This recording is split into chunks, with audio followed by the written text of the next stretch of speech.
ফুফা আমি কিচ্ছু বুঝতে পারতেছি না, মেরিনকে খুঁজে পাচ্ছি না কোথাও। খুঁজে পাচ্ছি না মানে?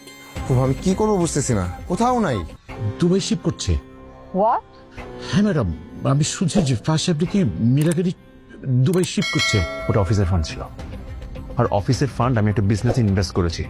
আর এটা নিয়ে যদি কোনো জব দিয়ে করতে হয় সেটা আমি অফিসে গিয়ে আমার বসকে বলবো। You are not my reporting boss. আসসালামু আলাইকুম বন্ধুরা। মেহেরিন কি তবে সত্যি সত্যি সামিরকে ছেড়ে চলে গেল? সামিরের ওই খারাপ ব্যবহার আর অপমান কি শেষ পর্যন্ত মেহেরিনকে ঘর ছাড়তে বাধ্য করল? আসলে ঠিক কি ঘটতে যাচ্ছে এটা আমাদেরই গল্প নাটকের আগামী ৩৫ নম্বর পর্বে।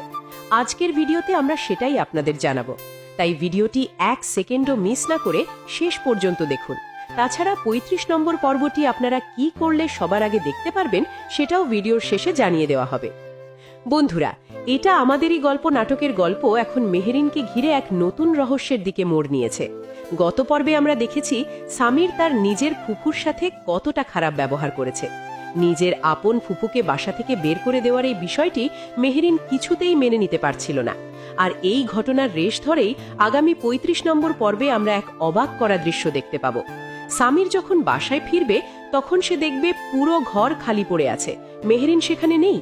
মেহেরিনের এভাবে হঠাৎ গায়েব হয়ে যাওয়া কি সামিরের জন্য কোনো বড় শিক্ষা, নাকি এর পেছনে অন্য কোনো রহস্য আছে? অন্যদিকে ফাহাদ যখন মীরাকে নিয়ে দুবাই চলে যাওয়ার পরিকল্পনা করবে তখন সায়রা তাকে টাকার হিসাব নিয়ে কঠিন সব প্রশ্ন করবে। ফাহাদ কি পারবে সায়রাকে সামলাতে, নাকি নিজের করা জালে নিজেই ফেসে যাবে? তবে সবচেয়ে বড় প্রশ্ন হলো, মেহেরিন কি তবে চিরতরে সামিরের জীবন থেকে বিদায় নিল? বন্ধুরা, আপনাদের কি মনে হয়, মেহেরিন কি আর সামিরের কাছে ফিরে আসবে? আপনাদের মতামত অবশ্যই কমেন্টে জানান। আর আপনাদের জানিয়ে রাখি, এটা আমাদেরই গল্প নাটকের এই ধামাকা ৩৫ নম্বর পর্বটি মুক্তি পাবে আগামী বুধবার দুপুর ১২টায়, তাই ঠিক সময়ে এই পর্বটি দেখতে তৈরি থাকুন। আর এটা আমাদেরই গল্প নাটকের সব আপডেট সবার আগে পেতে আমাদের চ্যানেলটি এখনই সাবস্ক্রাইব করে রাখুন। দেখা হবে পরের ভিডিওতে। ধন্যবাদ।